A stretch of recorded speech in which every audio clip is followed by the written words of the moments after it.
the camp that thought Halo 2 was a disappointment, try telling that to the tens of thousands of people still logging in every day to deliver the business end of their battle rifles to the foreheads of players around the globe. Sure, the single player concluded with one of the most anticlimactic cliffhangers of all time, but it's hard to argue against the replay value.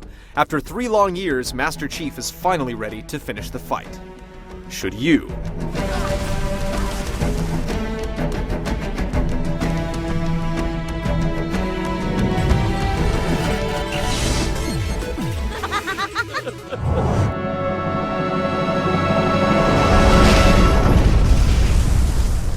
Halo 3 doesn't wait long to sew up the loose ends from the second game, as Master Chief finds himself on Earth, where he's forced to take up an alliance with the Arbiter. It seems Cortana has gone missing, and Earth is crawling with the Covenant. The anonymous badass has to rescue humanity from the alien invasion and locate Cortana in the process. With the Arbiter as sidekick, Halo 3 could have easily turned into a bad buddy cop story. However, it's handled with deft hands, as the motivations of each character create constant tension and second-guessing throughout. Halo 3 is supposed to represent the end of the story arc, and this is definitely the case. Some heavy stuff goes down without the melodramatic meter busting its needle. Ma'am, squad leaders are requesting a rally point. Where should they go? To war.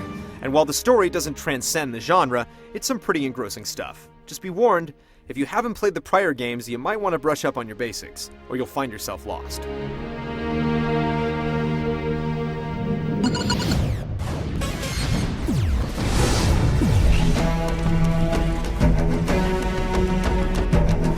The original Halo was criticized for its repetitive levels, but it did manage to bring about some significant tweaks to the genre. Halo 2 is more of a refinement of those concepts, with an amazing online multiplayer component. Halo 3 is more like the latter than the former.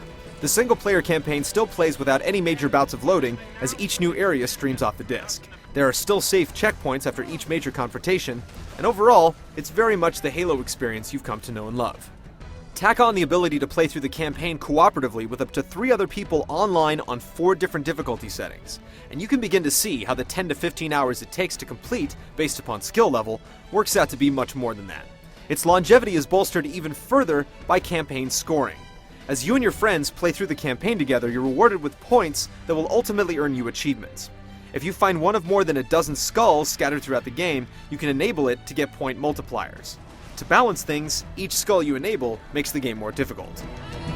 The entire campaign is designed like one big roller coaster. There are no repeat levels, hardly any backtracking, and no need for arrows on the floor showing you which way to go.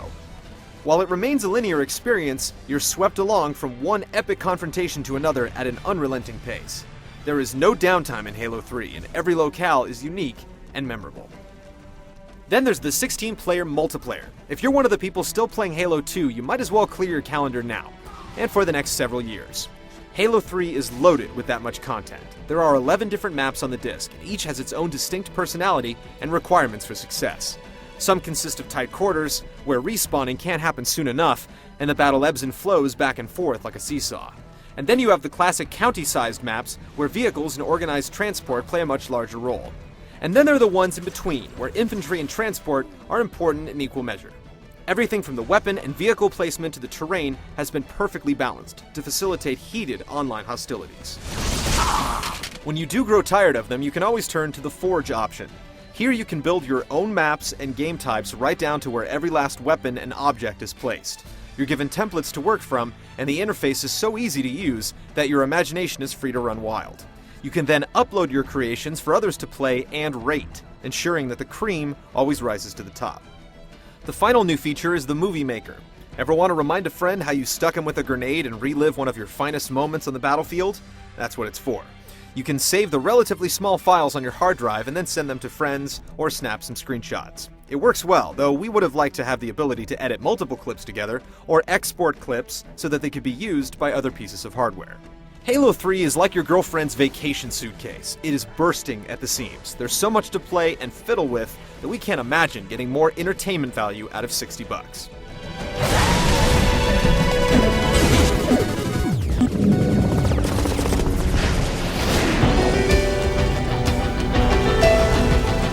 The first Halo introduced the rebounding shield, weapon management, and hot buttons for grenades and the melee attack.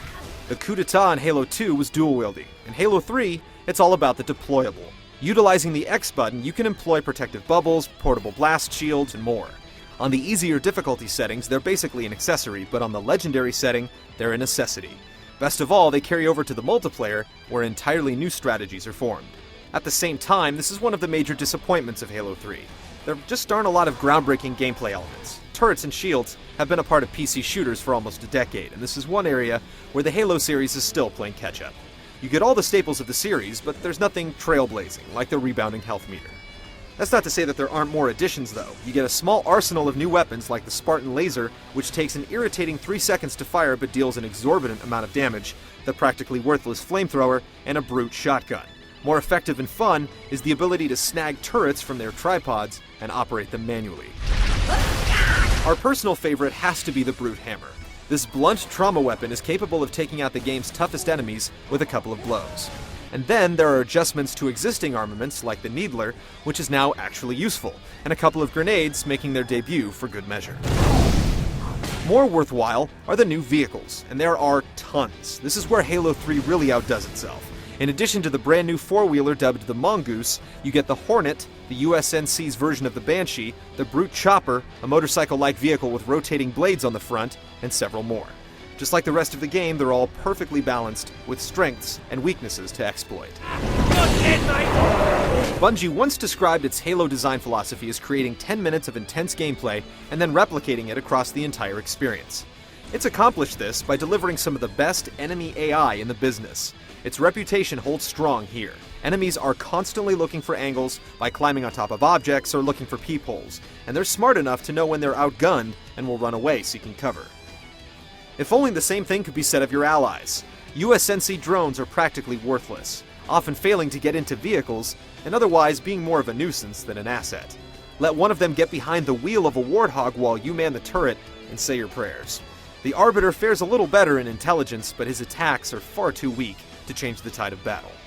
The gameplay in Halo 3 can't exactly be considered combat evolved, it's more like combat refined. Yet the battles are so frenetic and the enemies so smart that no two frays ever play out the same. With the new weapons and vehicles, both the intensity and thought required to succeed peak the meter. More boss battles would have been nice, but even they have more than one tactic for success.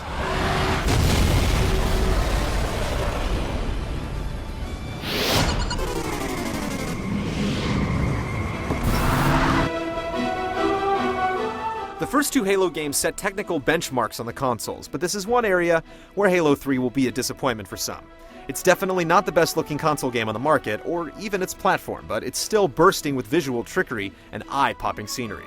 It also manages to run at a rock-solid clip while splashing literally dozens of enemies across the display, all engaged in combat with explosions, vehicle damage, and some incredible physics commencing at once.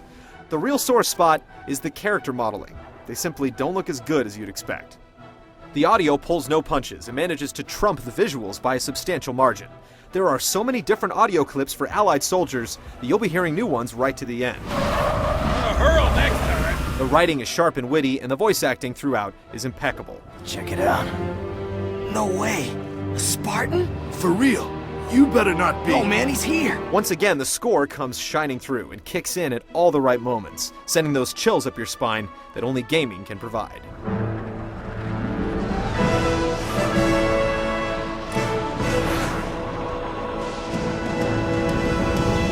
All ships, fire at will. Halo 3 is one of the most engaging, polished, content-laden pieces of software you'll ever play.